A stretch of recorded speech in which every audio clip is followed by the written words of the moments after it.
एकदा भगवान शिव कैलास पर्वतावर बसले होते. तेव्हा माता पार्वती भगवान शिवांना भेटण्यासाठी कैलास पर्वताच्या दिशेने प्रस्थान करतात. तेव्हा माता पार्वतीचे लक्ष मृत्यूलोकातील स्त्री पुरुषांवर पडते. तेव्हा माता पार्वतींना असे दिसते की मृत्यूलोकातील काही लोक खूप सुखी आहेत आणि काही लोक खूप दुःखी आहेत. काही त्यांच्या आई वडिलांची सेवा करत आहेत, तर काही आपल्या वडिलांना ठोकर मारत आहेत. अशा प्रकारे विचार माता पार्वतीच्या मनामध्ये येत होते की मृत्यूलोकामध्ये सुखी माणूस जास्त सुखी का आहेत आणि दुःखी लोक तर खूप दुःखी का आहेत. या प्रकारे माता पार्वतीच्या मनामध्ये खूप प्रश्न येत होते. तोपर्यंत माता पार्वती कैलास पर्वतावर आल्या आणि भगवान शिवांना प्रार्थना करू लागल्या की हे प्रभू, माझ्या मनामध्ये आज 3 प्रश्न येत आहेत. भगवान शिव माता पार्वतीला म्हणाले, तू तुझ्या मनातले सगळे प्रश्न मला सांग, मी तुझ्या प्रश्नाचे उत्तर देईन. भगवान शिवांचं बोलणं ऐकून माता पार्वती म्हणाल्या लागल्या, हे प्रभू, 3 प्रश्न आहेत. पहिला प्रश्न आहे, या जगामध्ये सगळ्यात मऊ गोष्ट कोणती आहे? दुसरा आहे, या जगामध्ये सगळ्यात गोड काय आहे?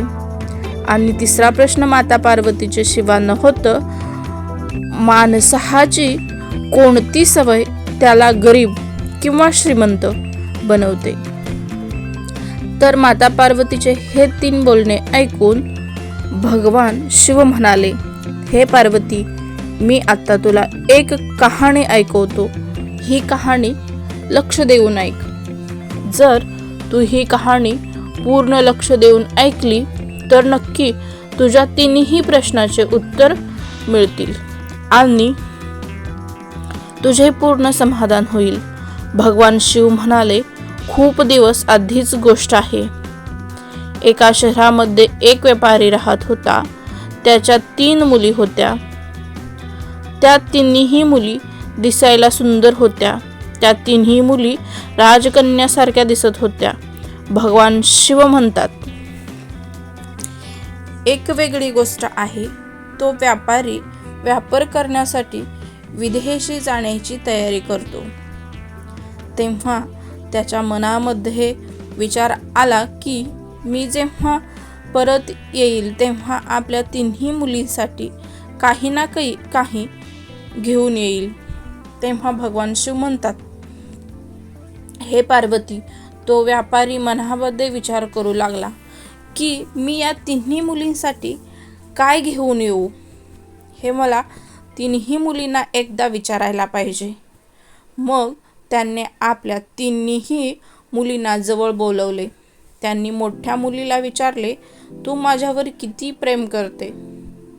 व्यापाऱ्याचे हे बोलणे ऐकल्यानंतर मोठ्या मुलीने उत्तर दिले, मी तुमच्यावर स्वतःपेक्षा जास्त प्रेम करते.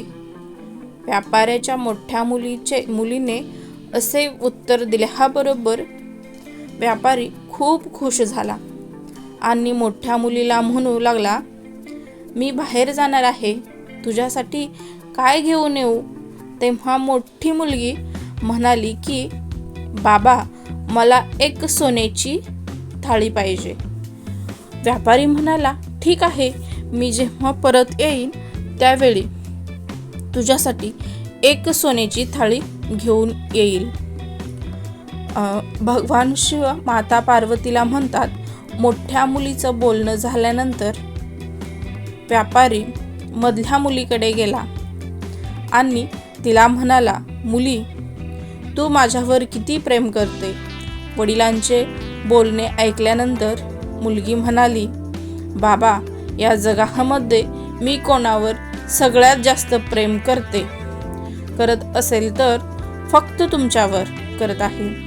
मधल्या मुलीचे बोलणे ऐकल्यानंतर व्यापारी खूप खुश झाला आणि तो म्हणाला, मला सांग, मी परत येताना तुझ्यासाठी काय घेऊन येऊ? मुलगी म्हणाली, माझे तुमच्यावर खूप प्रेम आहे, त्यामुळे मला असे वाटते की तुम्ही माझ्यासाठी एक सोन्याचा पंखा आणावा. व्यापारी मुलीचे बोलणे ऐकून खूप प्रसन्न झाला आणि म्हणाला, ठीक आहे, मी तुझ्यासाठी एक सोन्याचा पंखा नक्की घेऊन येईन. आत्ता राहिली तिसरी मुलगी. व्यापारी आत्ता तिसऱ्या मुलीकडे गेला आणि तिला म्हणाला, तू माझ्यावर किती प्रेम करते. याप्रमाणे जेव्हा छोट्या मुलीने व्यापाऱ्याचं बोलणं ऐकलं तेव्हा तिने उत्तर दिलं की, बाबा, मी तुमच्यावर मिठा प्रेमाने प्रेम करते. छोट्या मुलीचे हे बोलणे ऐकून व्यापारी खूप चिडला आणि म्हणाला, तू माझ्यावर मिठाप्रमाणे प्रेम करते? मी तुझ्यासाठी काहीही घेऊन येणार नाही. याप्रमाणे व्यापाऱ्याने तीनही मुलीचे बोलणे ऐकून नंतर व्यापाऱ्यासाठी विदेशी निघून गेला. आणि जेव्हा तो परत आला तेव्हा मोठ्या मुलीसाठी सोन्याची थाळी घेऊन आला आणि मधल्या मुलीसाठी सोन्याचा पंखा आणला आणि छोट्या मुलीसाठी काहीही घेऊन आला नाही. मोठी आणि मधली मुलगी त्यांची भेटवस्तू पाहून खूप खुश झाल्या. छोटी मुलगी जिच्यासाठी व्यापाऱ्याने काहीही आणले नव्हते ती दुःखी नव्हती. ती मुलगी सुद्धा तेवढीच खुश होती जेवढ्या दोन्ही मुली खुश होत्या. याप्रमाणे वेळ निघून जात होता आणि एक दिवस असा येतो की एका राजकुमार घोड्यावर स्वार होऊन त्या व्यापाऱ्याच्या तिथे येतो आणि त्यांच्या घरासमोर येऊन उभा राहतो. त्यावेळी व्यापारी त्यांच्या मुलीबरोबर त्याच्या घरात होता.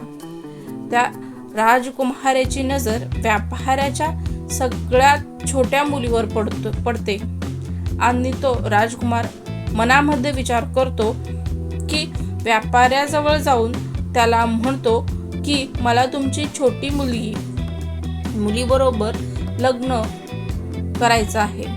जर तुम्ही हे लग्न लावून दिलं तर मी तुमच्या मुलीला खूप आनंदी ठेवेल. त्या राजकुमाराचे बोलणे ऐकून व्यापारी म्हणाला, अजून माझ्या 2 मुलीचे लग्न व्हायचं आहे. दोन्ही मुलीचे लग्न झाल्यानंतर या मुलीचे लग्न करायचं आहे. व्यापारी राजकुमारला म्हणाला, जर तुला वाटत असेल तर मी माझ्या मोठ्या मुलींबरोबर तुझं लग्न लावून देऊ शकतो. तेव्हा राजकुमारने मोठ्या मुलीला पाहिल्यानंतर तो म्हणाला, ठीक आहे, मी तुझ्या मोठ्या मुलीला माझ्याबरोबर घेऊन जाईन आणि माझ्या आई वडिलांना दाखवेन आणि जर आई वडील हो म्हणाले तर मी तुमच्या मोठ्या मुलींबरोबर लग्न करेन आणि 2 दिवसातच मी तुमच्या मुलीला तुमच्या घरी आणून सोडेल. भगवान शिव म्हणतात, हे पार्वती, अशा प्रकारे व्यापाऱ्याने मोठ्या मुलीला राजकुमाराबरोबर जाण्याची परवानगी दिली. त्यानंतर राजकुमार मोठ्या मुलीला घेऊन त्याच्या घरामध्ये गेला. घराच्या आतील खोल्या खूप सुंदर होत्या. एका खोलीमध्ये एक आसनावर त्या मुलीला बसायला सांगितले. भगवान शिव म्हणतात, हे पार्वती, लक्ष दे. राजकुमारने मुलीला एका सुंदर आणि मऊ आसनावर बसवले आणि दासीला तिच्यासाठी 1 ग्लास सरबत आणायला सांगितले. याप्रमाणे राजकुमारचं बोलणं ऐकून व्यापाऱ्याची मोठी मुलगी त्या मऊ आसनावर बसली आणि जसे ती सरबत पिऊ लागली तिचं मन प्रसन्न झालं. आणि जेव्हा राजकुमाराच्या आग्रहामुळे ती मुलगी सरबत पिऊ लागली तेव्हा राजकुमार म्हणाला, एक छोटी गोष्ट सांग, इतक्या मऊ आसनावर तू आधी कधी बसली होती का? एवढं चांगलं तू सरबत तू कधी पिली होती का? तेव्हा व्यापाऱ्याची मुलगी म्हणाली, इतक्या मऊ आसनावर मी कधी बसले नव्हते आणि एवढे चांगले सरबत मी कधीही पिले नाही. त्या व्यापाऱ्याच्या मोठ्या मुलीचे बोलणे ऐकून राजकुमार म्हणाला, या प्रकारचे उत्तर राणी होण्यायोग्य नाही. त्यामुळे मी तुझ्याबरोबर लग्न करणार नाही आणि मी तुला तुझ्या वडिलांकडे नेऊन सोडतो. अशा प्रकारे राजकुमार व्यापाऱ्याच्या मोठ्या मुलीला घोड्यावर बसवून व्यापाऱ्याकडे नेऊन सोडतो आणि व्यापाऱ्याला राजकुमार म्हणतो की मी हिला 2 प्रश्न विचारले आणि मुलीने माझ्या प्रश्नाचे बरोबर उत्तर दिले नाही. त्यामुळे मी तुमच्या मोठ्या मुलीबरोबर लग्न करू शकत नाही, कारण ती राणी होण्यायोग्य नाही. त्यानंतर व्यापारी राजकुमारला म्हणाला, माझ्या मधल्या मुलीबरोबर लग्न कर. त्याप्रमाणे राजकुमार मधल्या मुलीला घेऊन त्याच्या घरी गेला आणि तिला सुद्धा सुंदर अशा 2 आसनावर बसवले आणि सरबत दिले. तेव्हा तिला सुद्धा तेच प्रश्न विचारले की तू या मऊ आसनावर कधी बसली आहे का? तू कधी यापेक्षा चांगले सरबत पिलं आहे का?